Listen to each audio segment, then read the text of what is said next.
I have verbal diarrhea real bad and always have done. Mental fugue, and then you're like, super hot, sugary, because you just like, bam, there you are. It's in a paper bag, and then you just pull it out, chop a bit off, scoff it, energy for days. I can't stop eating these pork pies constantly into my mouth. 20 minutes later, and just like, nom, nom, nom, nom, nom, nom. I can't stop.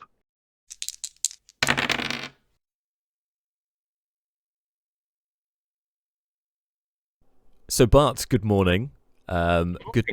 Good to see you. It's been a couple of months, hasn't it, since we've been able to chat. A wee while. Too long. But for sure. How's things? I gather you've been pretty busy recently. Yeah, well, I started a new job less than a month ago, so getting through, to grips with all of that. And for me, it's very nearly a decade since I started in my previous job. Periodically, I nip down there and have an amazing day in their office, the office space for my new employer, which is directly above a kids' bookshop called the Hackney Literacy Pirates, which is all done up like a pirate ship inside. Yes, it's genuinely one of the coolest things I have ever seen in my life. I may never get over it. It's so dope. They've got like hidden reading nooks with like trapdoors that you open to get into them and stuff. It's so dope. I cannot say enough positive things about the Hackney Literacy Pirates if anyone is interested in a sick-ass bookshop for kids. It feels like it was designed, from the description, it was designed by some adults who were like, oh, I would have loved this when I was a kid, but I never got it, and so I'm going to make it, live my dream. I cannot imagine it having gone any other way. I can, I'm very confident that is exactly what happened, and my position on it is hell yes. With the kind of a slight segue off of that, actually, of dream it, do it, make it happen, like in an ideal world sort of thing. So we've got our ideal bookshop. Now, what slice would you ideally bring to this interview if you could, and why? Yeah, it's I kind of saw that, and I kind of went through this sort of little mental fugue of going like, what things do I like can be sliced. And then I realised that actually for me there can only be one answer to this, because my mum's maiden name is Drake, and mum is she was born and grew up in a town in northwest Yorkshire called Skipton. And in Skipton is a butcher's called Drake and Macefield, and the Drake is that is the family Drake. I am related to the founder of Drake and Macefield, and they make, and I'm definitely not biased. And I'm a researcher, so I'm very well practiced in recognizing these things and being objective about it. Drake and Macefield make objectively the best pork pies known to humankind. So for me, it would be a bit of Drake and Macefield pork pie, lightly warmed. One of the beautiful things about pork pies is that they are almost as good cold as they are warm. But I do like a nice warm bit of pork pie with a bit of piccalilli or horseradish or whole grain mustard. Anyway, something with a bit of kick to it on the side, and then a bit of nice homemade coleslaw. That would be me right now if I could, if I was sufficiently prepared. That's what would be happening right at this moment. Oh, that's incredibly tantalising. Because obviously, I think most people who've had pork pies will have had like cold pork pies from the from the shop. Now, pitch warm pork pies to me, and the difference between like why you'd say it's probably. Why it's worth it. I think it's just that it's got that, like, for me, pork pie, apart from being just, delicious and very filling, there's also something quite sort of homely about it. Like it exists a long way away from the sort of, the cordon bleu end of the spectrum of kind of like, this is fancy and sophisticated and, have our amuse-bouche and all of that stuff.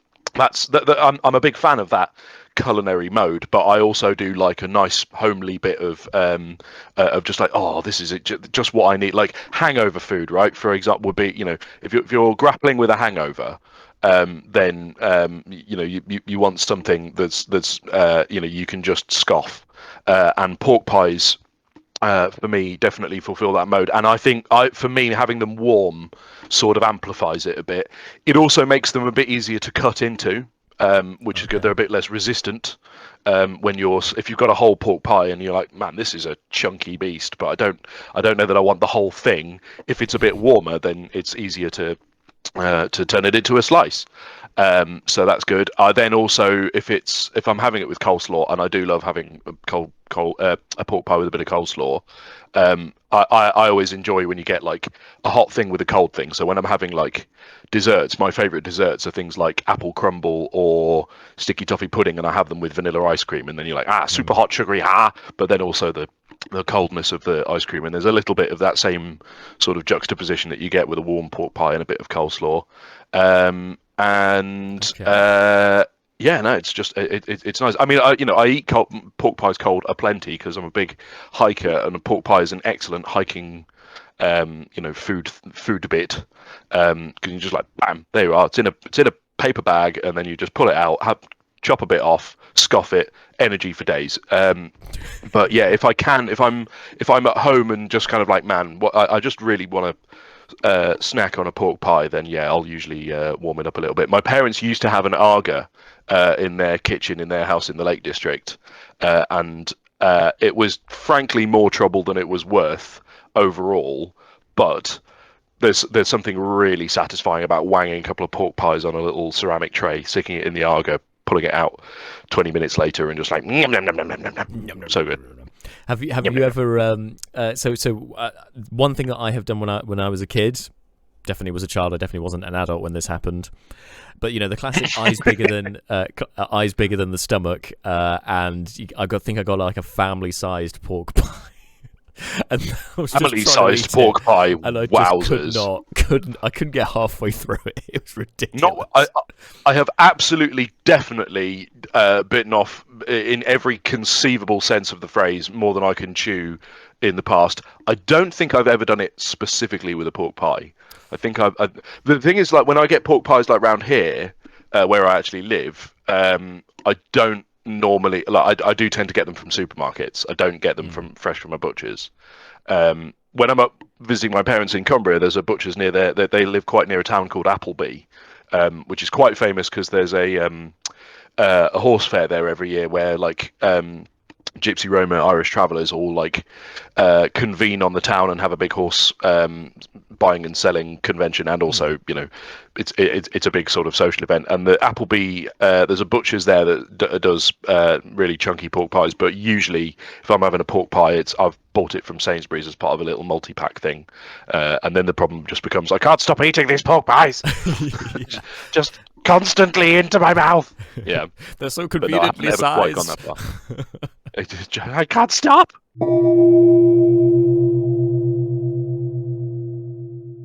Okay, so to completely let's shift focus, because I could talk to you about pork pies apparently for hours, but we do have that isn't the main. Because they're amazing.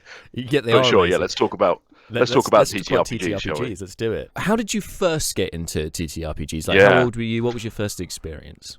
So I would have been 14 years old when I first encountered tabletop role-playing games, and the way that I encountered them is via another nerdy tabletop hobby, which is tabletop wargaming, and specifically, to the viewers who are watching this who are not sure if they're familiar with tabletop wargaming, you are almost certainly familiar with Warhammer and or its sci-fi counterpart Warhammer 40,000, and that was my gateway drug for nerdy pursuits, really.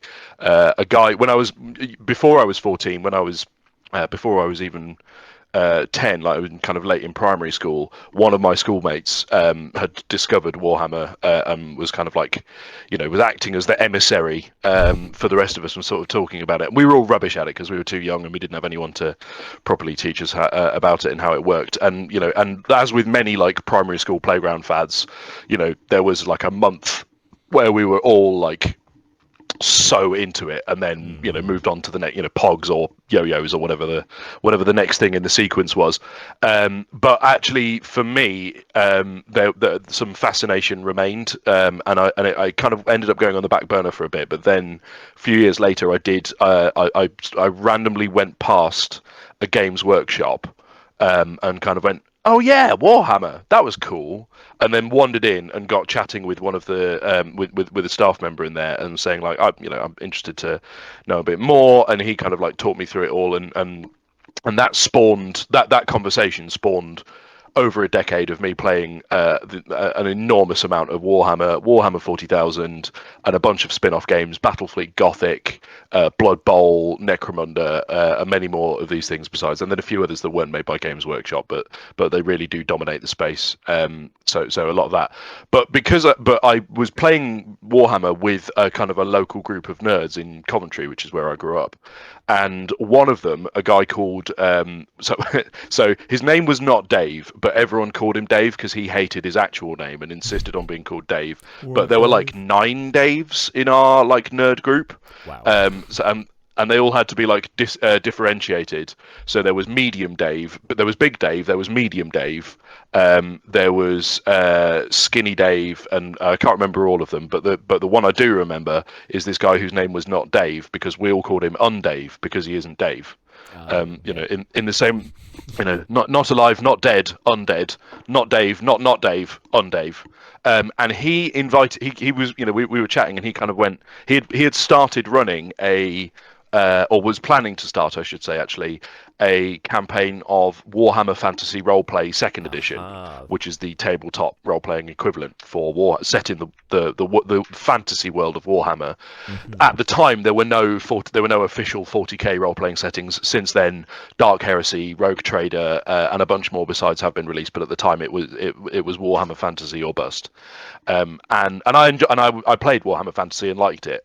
So he asked me if I was interested in joining in, and I kind of went, yeah, that sounds pretty cool. And so we kicked off a campaign, and very rapidly I was like, man, there's something, this is an experience unlike any other that I have ever had, and it's fun for days, and I like a lot of the kind of that was how it was really great for me having. I was definitely the youngest member of that group, like by a reasonable distance. I think there's probably like a maybe 10 or so year age gap between me and the next guy in the group. I had a bunch of old senior nerds taking me under their wing and sort of showing me the ropes and so on. And so they not only introduced me to tabletop role playing and were familiar with it, so I was able to get a really good sort of grounding in things about it, but also they established a bunch of the classic traditions about you do it with snacks, you do it for extended periods of time around the table, having some kind of music playing in the background to kind of create ambiance, occasionally showing up in like fancy dress, or dressed as your characters, or someone in particular that you wanted to show up dressed as. I got a really solid kind of initiation and grounding in nerd stuff, and then so that was how I was introduced to TTRPGs. And then a little while after that, I was brought into a D&D campaign and was introduced to D&D for the first time by another member of this kind of nerd group in Coventry that I was part of. And yeah, it kind of all span out from there. But then, so that was happening during my teens. But then the thing that, and I was having an amazing time and probably would have tried to sort of find more about this kind of thing in the future, but the other thing that really cemented it was when I went to university. I joined so I went to Newcastle University, and at Newcastle University at that time, very possibly still to this day, there is a board gaming and tabletop gaming society called Questlands, and I joined that pretty much immediately, Warhammer having been quite a big part of my identity. And there were a bajillion campaigns of 9,000 different systems running at any given moment through Questlands. So played D&D, played a bit of Eberron, played a very cool steampunk system called Etherscope, which is extremely crazy but a lot of fun.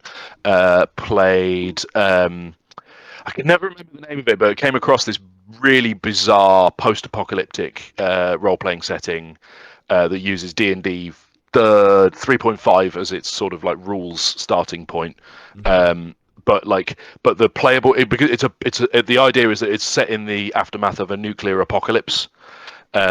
Shout out to anyone who's familiar with Fallout 4 Geordie Apocalypse, by the way. Yes, it is in the aftermath of a nuclear apocalypse. But so because of all the radiation stuff, like the playable races are things like sentient cockroaches and Twinkies, and like shambling piles of radioactive goo and stuff. It's really, really bizarre.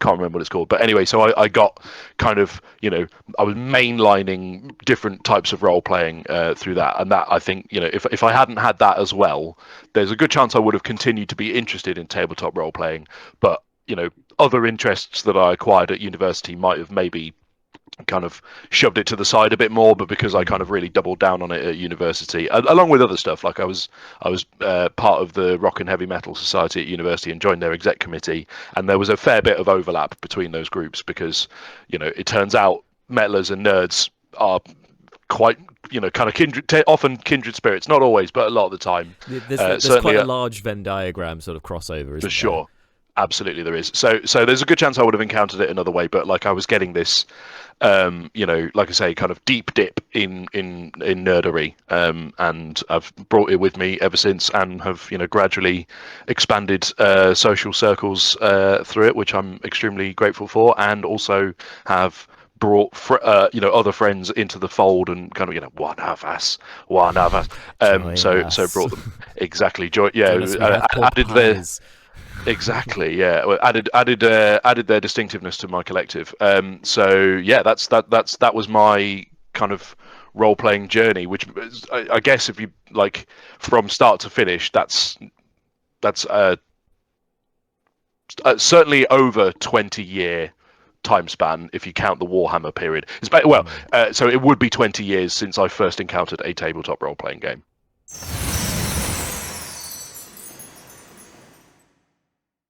So you touched on, and actually it's something that I neglected to ask too much with my other guests so far, but I think it's a really good area to delve into, especially for those who are curious about tabletop role-playing games, perhaps haven't played them before, and they're thinking, oh, is it just about nerding out and Reddit forums of creating the most powerful character possible, but the social aspect of it and the sort of the additional benefits to playing the game itself that you get, I think it's a really interesting thing interesting topic to touch on.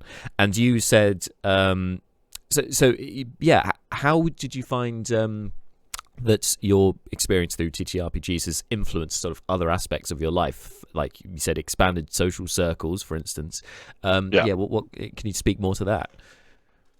I mean, that kind of is the main one, really. And for me, tabletop role playing is first and foremost a social activity. The creativity and expression of it, the role playing, the metagaming and systems, thinking about systems, are all things that I do get a lot of enjoyment from with tabletop role playing. But at the end of the day, the thing that made it powerful and makes me keep wanting to come back and do it pretty much indefinitely is that it provides it's really nice to have a pretext for getting together with other people. It kind of it smooths things out. I'm very extroverted, so from my perspective, up to a point at least, I'm always up for hanging out with people that I like. I've got a very I've got a big kind of driver to do that.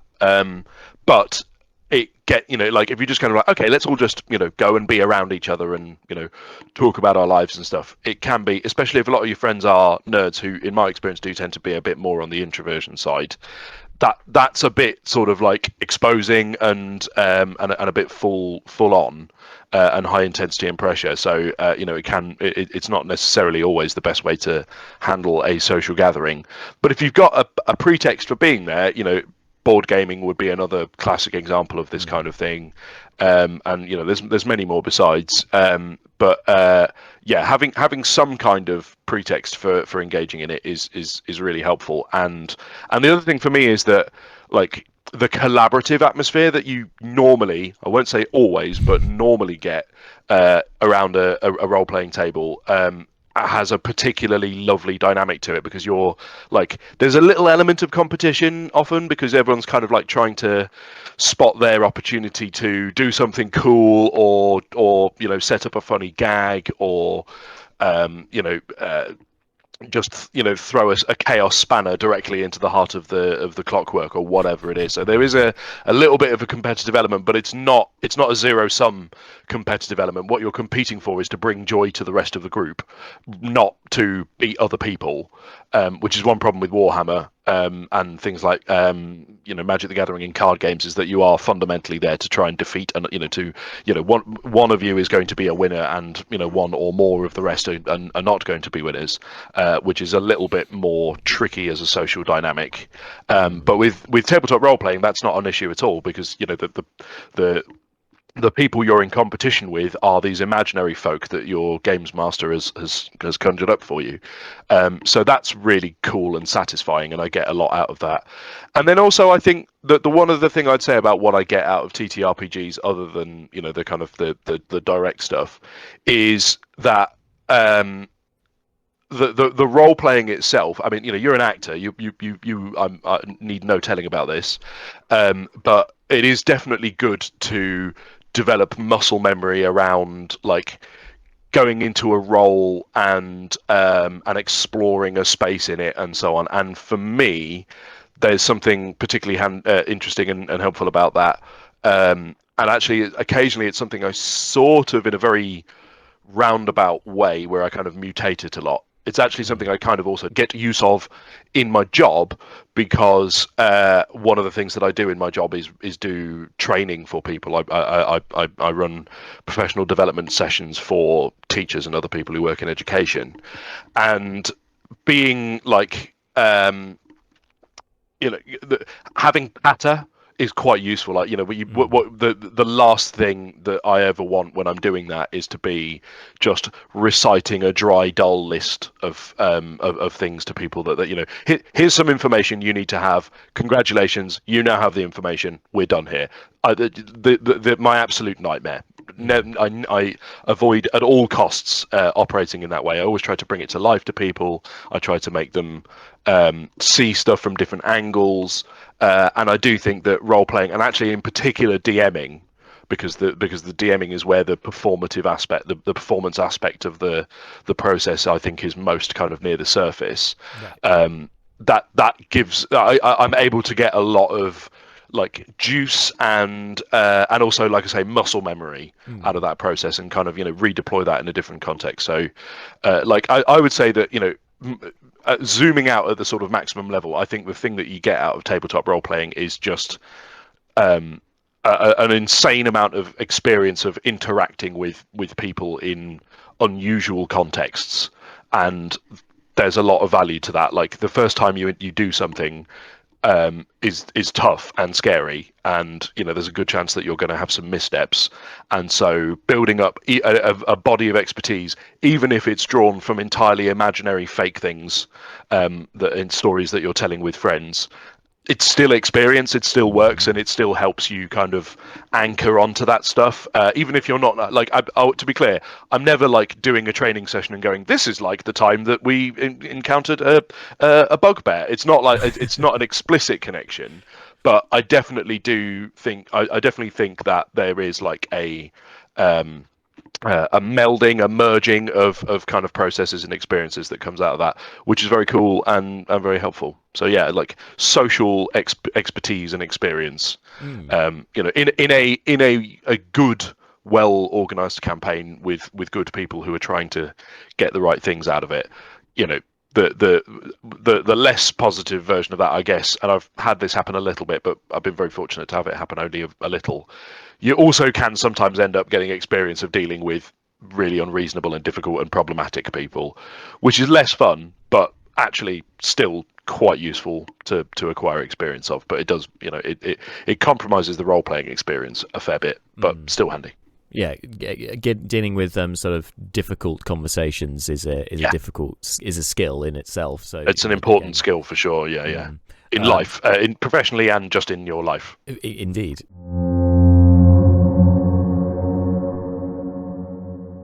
I think we've skirted around this because we've got a broad sense of your entire journey from when you started in wargaming to now. But throughout that period, can you share with us some of your most memorable moments in those games?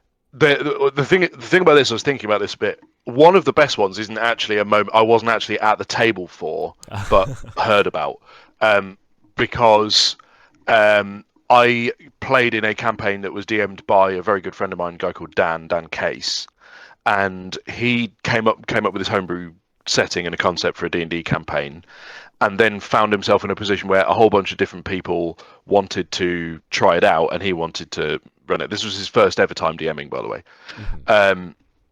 And but he, he wasn't able to kind of turn this into one large group, for mostly for geographical reasons. So what instead he ended up doing is running the same campaign twice in parallel with itself. So so he had two different parties with the same setting and the same kickoff point and the same overarching plot. Okay. But then they ran alongside one another.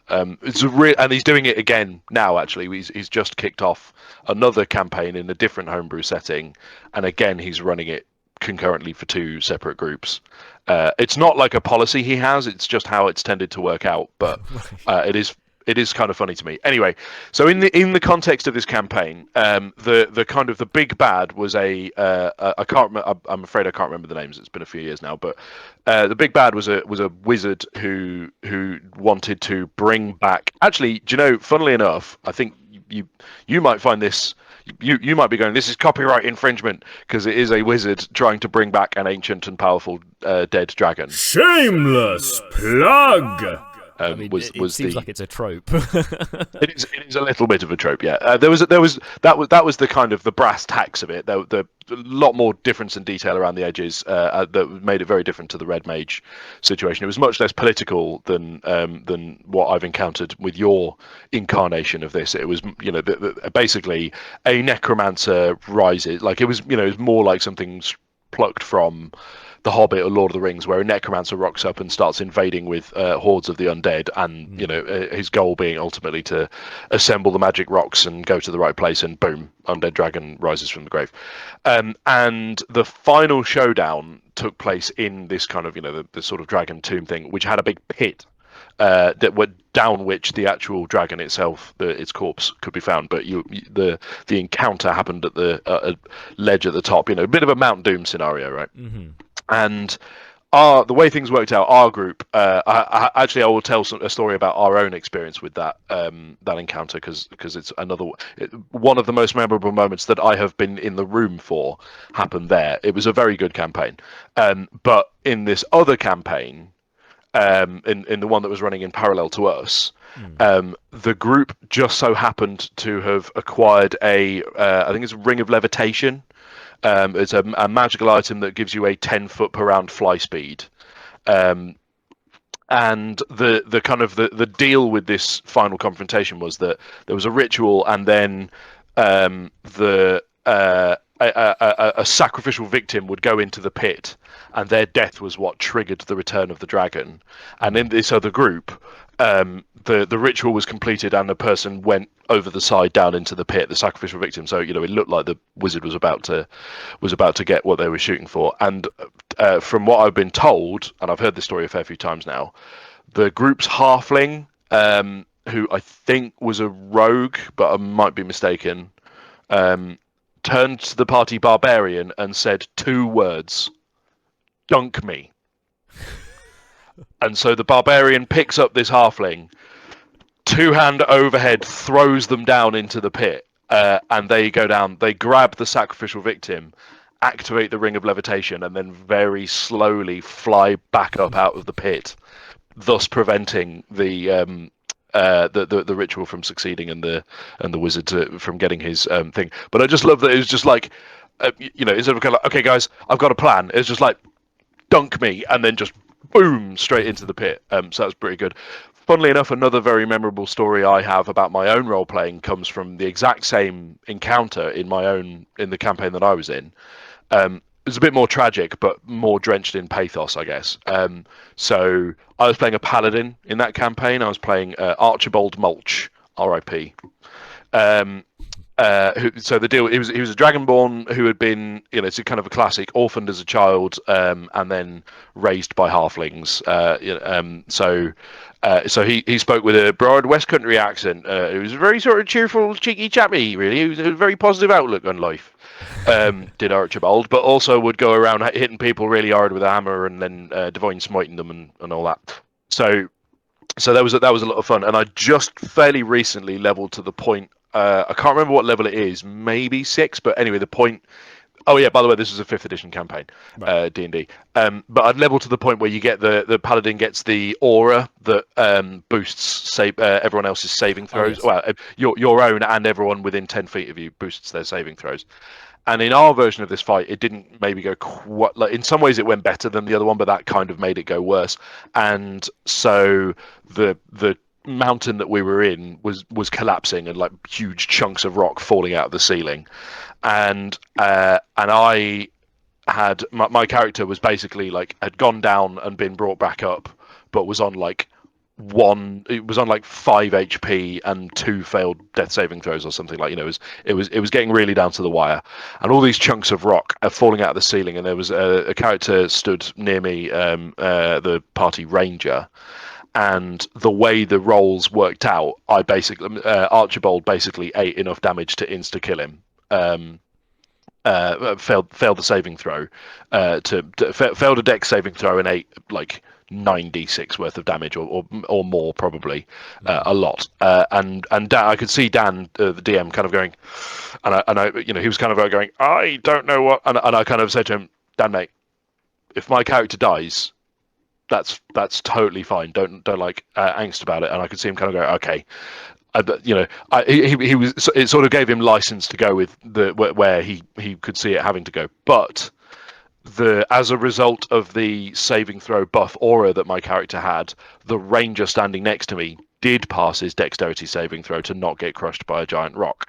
And the way we ruled it is that Archibald like grabbed him, turned to him, and I can't remember exactly what the parting words were, but it was something like you should hear me going West Country just at the end there, just in preparation. But but he said, turned to him and said something along the lines of, "Don't give up, never give up," and then just like bodily threw him out of the way. And that was how we ruled that because it was genuinely like it was only because of the aura that he passed the dex the dex save.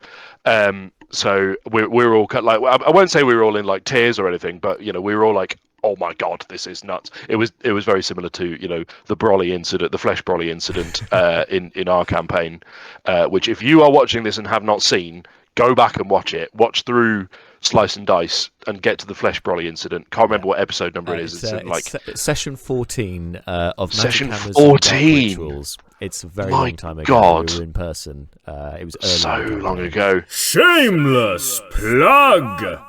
But it was, this is a similar thing where it was just kind of like, oh my god, there's that comic about someone kind of like parodying the way D&D campaigns start versus the way they end, where it's like level 1 is like, I'm Boffo the clown, or whatever. I can't remember what but I'm a bard, but I use only all my weapons are like water balloons and Slappy. That was it. It was Slappy the clown, as in slapstick. And it's like session 1, I'm Slappy the clown, and then you get to like session 42, and they're like the adventurers are desperately racing out of the collapsing tomb, and the party's like water genasi goes up to like Slappy's there supporting this like this falling roof, and the party's water genasi goes up to him and goes, Slappy, and he goes, get out of here, man, you gotta go. And she's like, Slappy, and he goes, I know, I've always known. And it was properly like that. Like when that campaign started, it was like, we're here to have a good time. And also, I was the only person in that group who had done role playing before. Everyone else was kind of like, I have no idea what's going to happen here at all. And then, fast forward however many sessions it was to take us to that point, and we're all kind of like just super there and invested in the moment. It was awesome. I have a number more, but those are the two and that sort of stand out the most to me, and I particularly like that they have that meta link of being in sort of alternate versions of the same story. Yeah, that's really interesting, and it must be and for you, like an interesting point of comparison between the two, because obviously they are comparable because they're the same setting. So and it must be also equally fascinating to see what tangents each group went off on, because it was really fascinating. Human psyche, or however the dice roll or whatever that pushes them in whatever direction. For sure. I mean, it was Dan who really got to like do the side by side comparison, but he and I would chat about it because it was his first time DMing, and he knew that I'd done a bit of it before. And he's kind of like, okay, no spoilers, but I'm exploring this concept.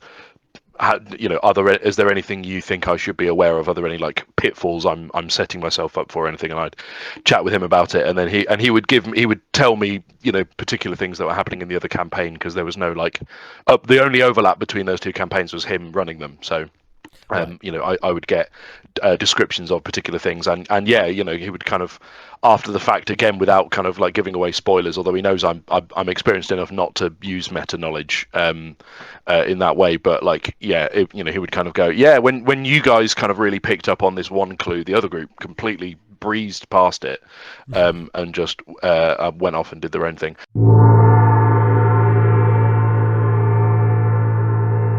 Favorite character concept that you have yet to try? I've got I like this question. I actually have a bunch. But the one I'll go with. So okay. This is in the context of funnily enough, another campaign that Dan was running. My friend Dan spent a lot of time in the last decade playing Dungeons and Dragons with this guy, and this one was one that I wasn't really in a position to be a full-time PC in. But I did, he kind of went, do you fancy coming over and, doing a sort of, the occasional guest appearance or something? And I was like, yeah, that sounds great. And he kind of went, okay, how do we work this in terms of like, the character creation and how it works in the story? And we kind of sat down and tried to figure out how a PC that wasn't, that might just sort of vanish at any time, with not necessarily with a lot of warning, how might that work? And what he decided was basically that like it was essentially a sliders or quantum leap kind of situation, where someone, like he suggested, like basically you create a character, and then the way I'll rule it, a character from somewhere else, and the way I'll rule it is that they become subjected to a magical affliction that causes them to like periodically be magically teleported in, but they might then get snapped back out again without any warning or control over it. So there was a sort of random element, and I went, okay, sick. And then what I ended up doing was creating 4 different characters.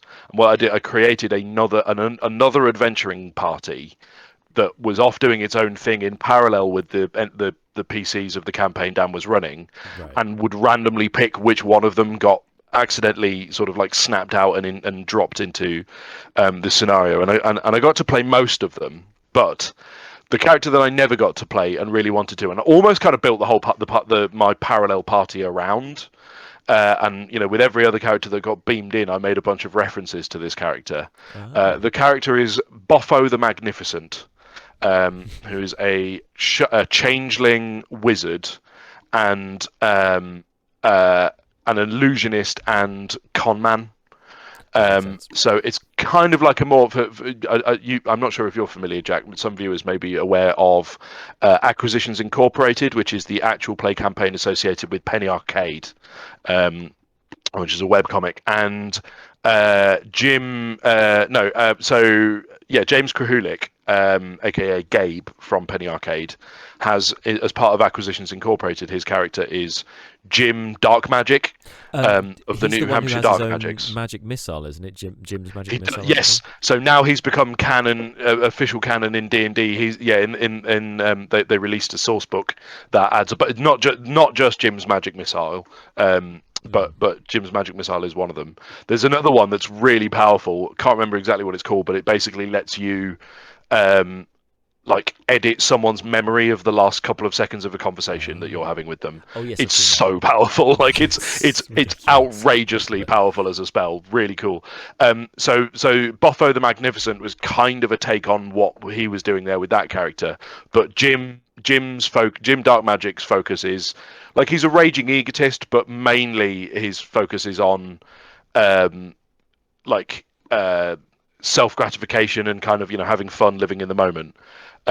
He's kind of a bit of a giant toddler. Boffo, I decided to make a bit more of a kind of he's I've got his character sheet open here actually because I've saved it on my PC. It says a chaotic good. I think that was meant to be chaotic neutral, because he's much more about like total self gratification at all times, and is like, I won't say less good of a person exactly, but just much more like self interested, not necessarily in like narcissistic ways, but just like he's. I wanted to play the kind of character partly because I never play this kind of character. I wanted to play the kind of character where in any given risky scenario, there's a maybe 60-40, 40, 60-40, or even 50-50% chance that they just turn tail and leave. They're just like, I'm not interested in being part of this. This is very scary and dangerous. I'm not here for it, and just leaves. And the rest of the party just being like, bruh. I kind of wanted to have a go at that, and I was okay with doing that. Like that would be very.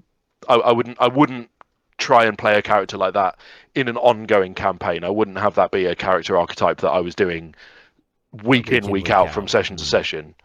But in this particular context where there's a 1 in 4 chance that this person turns up at all, and even when they do show up, they're probably going to go away again very, very rapidly thereafter. I was like, that feels like a fun element of chaos that I can insert into the scenario without kind of like creating too much dysfunction within the group. And more broadly, even if I would probably, if I was to bring that character back and do it in a long form campaign, I would definitely tweak it a bit. But the idea of a wizard with a strong illusionist streak who's kind of like a snake oil salesman, which was also part of the character of Boffo the Magnificent, and the name is a reference to 2 bits of media that are kind of about that. That I do like, because normally, the stereotypical wizard in D&D is, essentially a power mad lunatic, so Critical Role Calamity, Exandria Unlimited Calamity explored this really well, where they're like, look, what happens when you have a society composed mainly of super powerful mages? Well, they're going to start doing some really dangerous stuff and probably cause a worldwide catastrophe that kills like 2/3 of the entire population or something. And I quite like, although I've got a lot of time for the kind of the hubris of that. I do quite like the idea of playing a wizard that's really much more base motives and just like, I'm just here to make a buck, man. I can make fire shoot out of my fingers at will. That feels like something I can make a pretty sweet stage show out of, and do some, some interesting stuff there. So that was kind of going more for it was basically like, what if a bard accidentally became a wizard? I think is maybe maybe part of the character concept that I would bring back would be something along those lines. It's a bit of a charlatan, and in a Fatboy Slim kind of why try harder kind of approach. Definitely along those lines.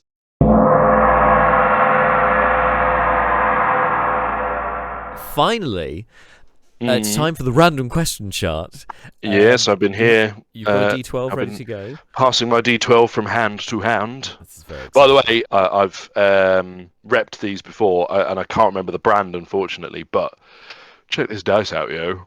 Oh, that's a beautiful dice. It's a cloud design. Yes, you've got blue on the bottom, and then the white and the clear on the top is in above the cloud. Line. Just for our podcast listeners, the little description there. Oh yes, sorry, yes, I didn't. No, it's okay. That's what I'm here Apologies. For. Good. But yes, it's a cloud setup for a dice, and it's so beautiful. It's so pretty. Right, a 12-sided die. I will roll it now and tell you what the number is. The number is a 4.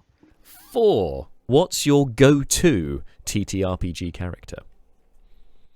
I don't have one. I do not have a go-to TTRPG character. I always, my approach to rolling up a character is always what's the dynamic that's emerging in the wider group, and what. So I always do two things when I'm creating a character. One, I find out what are the unfilled gaps in the party dynamic. Right. From a combat perspective, are we okay for tanks? Are we okay for support? Are we okay for DPS? Are we okay for control? If one of those is looking a bit undernourished, then one of the things I'll immediately do is go, okay, I'll play that. But then I also kind of look into things like, are we well stacked with grim sour loners, and therefore maybe what we need is someone who's more of a kind of a social binding agent. I think, or maybe that we've got loads of like sociable people, and what we need is someone who is just relentlessly focused on their thing, their personal goal, to kind of spice things up a little bit. Not when I say spice things up, I don't mean like disruptive. I just mean to add another angle to encounters and events and decisions that are being made. So the first thing I do is that, and then the second thing I do, once I've got an idea of what the sort of broad parameters I'm working within in terms of combat role and general kind of narrative function, is I try and find some sort of unusual spin on something. So with Brukon, it was fairly straightforward. I was like, why not a dwarf monk? Like that's an unusual race class combos are always something I'm gonna give a look at. Halfling barbarians or or gnomish barbarians are a niche but well worn example of this kind of thing, and you can do some really sick stuff with them actually. So sometimes it's like I say, a novel race class combo. I came up with a barbarian druid once. Sorry, no, a Goliath druid. Right. That was pretty crazy because their passive perception was 21 or something nuts, just because of the way I'd like stacked various abilities and things, and a feat. I can't remember. I think it was observant. Yeah. But anyway, there was. Yep. Yeah. So their passive perception was truly insane. And that's another character I'd love to bring back actually, because they were a stone shepherd was their idea. They're doing exactly what druids do, but instead of in like a forest, instead they're doing it in like very high mountains. Yeah. So they're all their like spells and their choices about wild shaping would all have been appropriate for someone living in the mountains. So that's another example of doing that. But then sometimes it won't necessarily be an unusual race class combo. It'll be some other like unusual, less well trodden path. I try and avoid, on the whole, going for like straight archetypes that have existed in tabletop role playing forever. I don't have any problem with anybody doing that, but for me, one of the ways that I find satisfaction playing TTRPGs is by throwing together an unusual combination of elements and observing what emerges from that. And I find it very satisfying to to do a lot with things that don't seem like they should be effective. So a bit like the kind of some of your stuff around don't believe the hype, where it's like, look, yes, it's not necessarily like optimal in a fight to have this particular subclass of monk or whatever, or monks at all. Actually, people are very down on monks these days. I notice there's a lot of meta commentary, and I get why, but like Stunning Strike is so powerful that and even people go, oh well, legendary resistances, and it's like, if you're up against something with legendary resistances, you definitely have more key points than they have legendary resistances. So and even if their Constitution saving throw is pretty solid, if you just spam it at them, it's probably going to end up shutting them down for a round, and at that point things just start getting bonkers. So but yeah, like, just because there are failings in the combat performance of a particular build doesn't mean, because it's a role-playing campaign, like, if it, again, this comes back for me to the tabletop wargaming.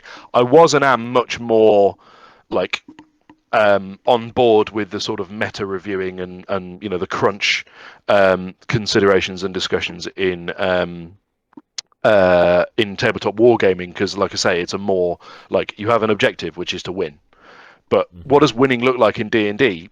Having fun. So yeah, so that's sorry, a very rambling answer to your question, but it touched on a lot of different things that I think and do about D&D.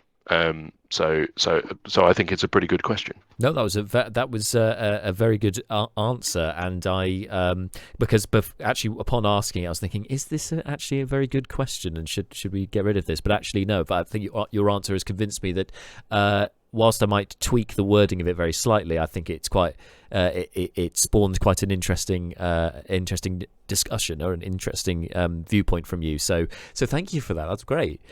Okay, so I think that will about do it for today, Bart. I knew it would be great to get you on to have a chat about stuff, because I know, you're, to be fair, are fairly verbose. I can give you something and you'll run with it, and I don't need to work too hard to get information out of you. You can, I definitely I have verbal diarrhea real bad and always have done. Yeah, but it's perfect for this kind of setup, and it was very interesting actually to hear. Yeah, I think as someone who studied history and is very passionate about it, I do think it's kind of useful to have an idea of where things came from. Definitely. Even if you then use that to go somewhere completely different. So it's nice, and it was nice to sort of chat and think about and reflect on some of my experiences and my perspectives. And I've gotten a really good DMing idea out of the discussion. So yeah, really enjoyed it. Thanks for having me on, man. You're absolutely welcome. And if we don't speak in this format beforehand, I guess I will speak to you in 2023 when we'll pick up the campaign again. Yes, indeed. Have a cracking time overseas, and looking forward to nerding out with you more at whatever point that happens. Oh yes, definitely. And one last thing that these discussions get me excited for when we pick up the campaign again, like just getting all that enthusiasm. So thank you. Same. Hard same. Thank you so much for tuning into this episode of A Slice and Dice. If you've enjoyed what you've seen, please don't forget to like, share and subscribe. We really do appreciate your support. And of course, if you'd like to get involved in any future interviews, whether that's being a guest yourself or suggesting some options for our random question chart, join us on our Discord server. There should be a link to that down below.